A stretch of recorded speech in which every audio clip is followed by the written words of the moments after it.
This channel does not promote any violent, harmful, or illegal activities. All content provided by this channel is meant for an educational purpose only.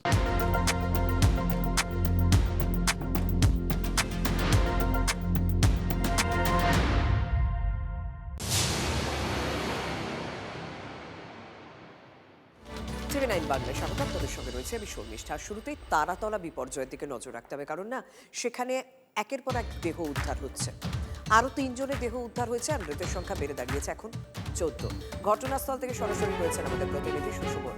Sushovan, গতকাল দীর্ঘক্ষণ একটা বন্ধ ছিল উদ্ধার কাজ, কারণ যেভাবে ঝড় বৃষ্টি বাজ পড়ছিল, তারপরে আবার উদ্ধার কাজ শুরু হলো এবং অত্যাধুনিক সমস্ত প্রযুক্তি ব্যবহার করা হচ্ছে। আজ ঠিক কোন পর্যায়ে, মানে আর কতটা সময় লাগবে? কারণ ভিতরে যারা আটকে রয়েছেন বলে এখনো আশঙ্কা করা হচ্ছে, কিন্তু ভয়ানক পরিস্থিতির মধ্যে দিয়ে তারা যাচ্ছেন, মানে কি অবস্থা? নিঃসন্দেহে ভয়ানক পরিস্থিতি, কিন্তু যেটা সমস্যা সেটা হলো সকাল থেকে আবার আকাশের মুখ ভার। সেক্ষেত্রে উদ্ধার কার্য শুরু হলেও যদি বৃষ্টি হয় সেক্ষেত্রে কিন্তু আবার উদ্ধার কার্য ব্যাহত হবে, সেই আশঙ্কাই করা হচ্ছে। এনডিআরএফের যারা কর্মীরা তারা দেখতে পাচ্ছ যে বেশ কিছু জায়গায় বিক্ষিপ্তভাবে তারা কাজ শুরু করে দিয়েছেন। তুমি জানো যে তোমাকে যে 3টে লেয়ার সেটা দেখানোর চেষ্টা করব। এটা হলো প্রথম, আমার ক্যামেরাম্যান রজত যেই জায়গাটা দেখাচ্ছে সেটা হলো প্রথম। তার দ্বিতীয় যে অংশটা সেটা হলো দোতলা, আর নিচের দিকে যেটা রয়েছে সেটা হলো একতলা। অর্থাৎ তার তলায় পৌঁছাতে হবে এনডিআরএফকে, এবং সেখানে পৌঁছানোর পরেই কিন্তু নিশ্চিত করা যাবে যে আর কেউ আটকে নেই। অর্থাৎ এই শব্দবন্ধ ব্যবহার করার এখনও কিন্তু সময় আসেনি। তার কারণ এখনও পর্যন্ত দোতলা অর্থাৎ যে মিডিল লেয়ার রয়েছে সেই অবধি কিন্তু পৌঁছাতে পেরেছে, কিন্তু একেবারে নিচের অংশে পৌঁছানো সম্ভব হয়নি। তার কারণ তুমি জানো যে একতলাতেই কাজ হচ্ছিল, তাই স্বাভাবিকভাবেই সেখানেই আটকে থাকার আশঙ্কাটা সবথেকে বেশি রয়েছে। ইতিমধ্যেই এই যে জায়গায় যেখানে পকেট করা হয়েছে, এছাড়াও আরও দূরের দিকে কিন্তু নতুন করে পকেট করা হচ্ছে। তার একটাই কারণ, এনডিআরএফের কুকুর কিছুক্ষণ আগেই কিন্তু তারা বিভিন্ন জায়গা নির্দেশ করেছে, সেই জায়গাগুলোই কিন্তু এই মুহূর্তে আশঙ্কা করা হচ্ছে এবং সেই অনুমান করেই কিন্তু এনডিআরএফ বর্তমানে এগোচ্ছে। আর অন্যদিকে যেটা সবথেকে গুরুত্বপূর্ণ, যেহেতু একেবারে ওপরের অংশ তারা দাঁড়িয়ে রয়েছেন, নিচের যে লেয়ার অর্থাৎ 1 নম্বর লেয়ারে তারা পৌঁছাতে পারছেন না, এবং পৌঁছানোর পর তার তলায় কি আছে সেটা এখনো পর্যন্ত অনেকের কাছেই অধরা। সেই জন্য কিন্তু তারা পৌঁছানোর চেষ্টা করছে। তার জন্য কিন্তু এই মুহূর্তে একদিকে পকেট করার কাজ, যে একেবারে কেটে যে স্কোয়ার করে যে পকেট করে ভেতরে প্রবেশের কাজ, সেটাই এই মুহূর্তে চেষ্টা করা হচ্ছে, যা এখনো পর্যন্ত চলছে। সব মিলে কিন্তু বলা যায় সকাল থেকে উদ্ধার কার্য শুরু হয়েছে এবং ইতিমধ্যেই 14 জনকে, এখান থেকে কিন্তু আরও 3টে বডি রিকভারি হয়েছে। সব মিলে কিন্তু এই মুহূর্তে বলা যায় যে এনডিআরএফ ইতিমধ্যে যে উদ্ধার কাজ তা শুরু করেছে, কিন্তু নিচে পর্যন্ত পৌঁছানো এই মুহূর্তে চ্যালেঞ্জ এনডিআরএফের কাছে। ধন্যবাদ সুশোভন।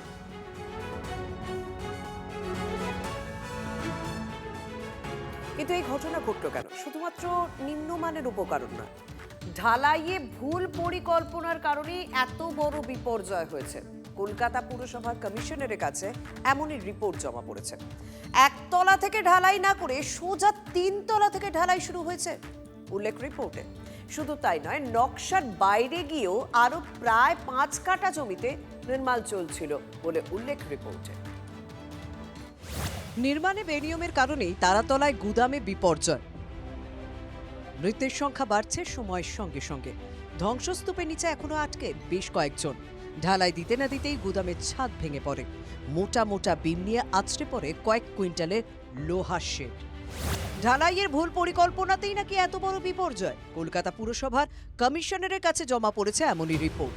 যে রিপোর্টে বলা হয়েছে যে এই যে গোডাউন তৈরি করা হচ্ছিল তার নিয়ম অনুযায়ী ঢালাই দেওয়ার কথা ছিল একতলা, তারপর দোতলা, তারপর 3 তলায়, কিন্তু ঢালাই দেওয়া হয় একদম সরাসরি 3 তলাতেই, এবং যে কারণে সেই চাপ সহ্য করতে পারিনি, ভার নিতে পারিনি, এবং যে কারণে সম্পূর্ণ সেই ঢালাই সমেত গোটা গোডাউনটি ধসে পড়ে।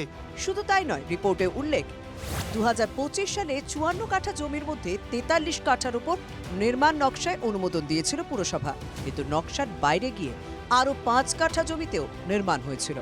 ঘটনার পর কলকাতা পুরসভার আধিকারিকরা যখন মাপযোগ এবং সমীক্ষা করে, তখন দেখা যায় 43 কাঠা আর নয়, প্রায় 48 কাঠা অংশে এই নির্মাণ কার্য করা হয়েছে।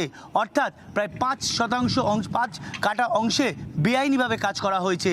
বিশেষজ্ঞদের মতে সাধারণ নিয়ম অনুযায়ী নিচের তলা থেকে ধাপে ধাপে ঢালাই করে উপরের দিকে এগোতে হয়, এতে পুরো কাঠামোর ভারসাম্য বজায় থাকে। কিন্তু তারাতলায় সেসব নাকি কিছুই মানা হয়নি। বাড়ি তৈরির ক্ষেত্রে যেরকম সিকোয়েন্স আছে, এমনকি বাড়ি ডিমোলিশনের ক্ষেত্রেও সিকোয়েন্সেস আছে।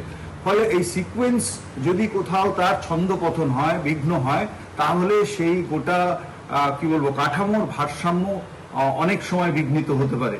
ফলে পরিষ্কার বোঝা যাচ্ছে যে সুপারভিশন বলতে যা বোঝায়, একটা প্রকল্প বাস্তবায়নের সময়, তার এক্সিকিউশনের সময় তার পিরিয়ডিক সুপারভিশন অথবা তার রেগুলার সুপারভিশন, তার ক্ষেত্রে ডেফিনেটলি একটা বড় খামতি ছিল।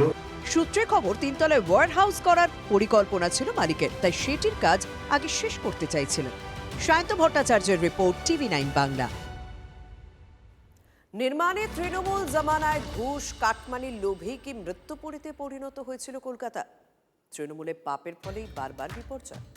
বিধানসভায় নথি দেখিয়ে যেন তার প্রমাণ দিলেন মুখ্যমন্ত্রী শুভেন্দু অধিকারী। ত্রুটি জেনেও প্ল্যানে কেন সই করা হয়েছিল? তৃণমূল পরিচালিত পুরসভার সদ্য প্রাক্তন মেয়র ফেরহাদ হাকিমের দিকেই আঙুল তুললেন শুভেন্দু অধিকারী। এ আপনাদের পাপের ফল। এই সিটি অফ জয়কে মৃত্যুপুরীতে আপনারা পরিণত করেছেন। তৃণমূলের পাপের ফলে মৃত্যুপুরী তারাতলা। ঘুষ কাটমানিতে কলকাতাকে বানানো হয়েছিল জমালয়। তারাতলায় নির্মীয়মান গুদাম ভাঙতেই একের পর এক বেনিয়মের গুপ্তধনের খোঁজ মিলছে। 2016 পোস্তায় উড়ালপুল বিপর্যয় থেকে 2023-এর গার্ডেন ব্রিজ, মাঝে অসংখ্য ছোট বড় দুর্ঘটনা। তৃণমূলের আমলে কলকাতা পুরসভা কিভাবে আইনকে বুড়ো আঙুল দেখিয়ে শহরটা মৃত্যু ফাঁদে পরিণত করেছিল, সেই তালিকায় আপাতত শেষ নামটা তারাতলার, যেখানে অজস্র ত্রুটি জেনেও গুদাম এগিয়ে নিয়ে যেতে মদত দিয়েছিল তৃণমূল পরিচালিত পুরসভার কেষ্ট বিষ্টুরা। বুধবার তারাতলায় গিয়ে তারই যেন আঁচ পান মুখ্যমন্ত্রী। বৃহস্পতিবার বিধানসভায় সেই দুষ্টচক্র সামনে আনলেন শুভেন্দু অধিকারী। স্পষ্ট করে দিলেন, সদ্য প্রাক্তন মেয়র ফেরহাদ হাকিম সব জেনে শুনে সই করেছিলেন। আপনার প্রাক্তন মেয়রের সই আছে এতে। এইটা দেখুন মাননীয় ফেরহাদ হাকিমের সই। কিভাবে স্ট্রাকচারে ডিফেক্ট থাকা অবস্থায় ফল্টি প্ল্যান অ্যাপ্রুভ করেছেন। এই ব্যাপারে আমার জানা নেই। তার কারণ হচ্ছে যে প্ল্যান স্যাংশন হয় বিল্ডিং ডিপার্টমেন্ট। দুর্ভাগ্যবশত আমি ইঞ্জিনিয়ারিং পড়িনি। আমি যতদূর জেনেছি এটা ইল্লিগাল না, সুপারভিশনের অভাব। একতলা না বানিয়েই তিনতলা, তারপর দোতলা। তলে তলে বেনিয়মের গাছটা বড় হচ্ছিল। তাতে প্রথম জল হাওয়াটা দিয়েছিল তৎকালীন তৃণমূল পরিচালিত পুরসভা। চলতি বছরের 17 জানুয়ারি তারাতলার এই গুদামে প্ল্যানের অনুমোদন দিয়েই গোলমালের শুরু। তেমন গোলযোগ আর কোথায় কোথায় সেটা বুঝেই তৃণমূল জামানায় সমস্ত নির্মাণের কাজ 31শে জুলাই পর্যন্ত বন্ধের নির্দেশ দিয়েছেন মুখ্যমন্ত্রী। কলকাতা পুরসভা ছাড়াও রাজারহাট নিউ টাউন, মহেশতলা, পূজালি, বজবজ, বিষ্ণুপুর গ্রামীণ, সোনারপুর ও বারুইপুর পুরো এলাকায় আগামী 4 সপ্তাহ নির্মাণ কাজ বন্ধ রাখা হচ্ছে। সব প্ল্যান যাচাই হলে এ ব্যাপারে সিদ্ধান্ত নেওয়া হবে। এই কলকাতাকে মৃত্যুপুরীতে পরিণত করা তৃণমূল কংগ্রেস তার সমস্ত বিল্ডিং প্ল্যান এবং আন্ডার কনস্ট্রাকশন আমরা অডিট করাবো, কোনো ছাড়াছাড়ির সিন নেই। গলদ জেনেও কেন প্ল্যানে সই তৎকালীন মেয়র ফেরহাদের? কাকে বাঁচাতে, কার পকেট ভরাতে? সেই টাকা কোথায় যেত? সেই পাপের ঘরার চাপেই কার্যত গিনিপিগের মতো অবস্থা রোহিত চৌধুরী, কৃষ্ণ চৌধুরীদের মতো দিন আনা মানুষগুলো, যাদের ভাবখানা এখন উট পাখির মতো। তাদের যে ছাড় নেই তা কিন্তু স্পষ্ট। TV9 বাংলা।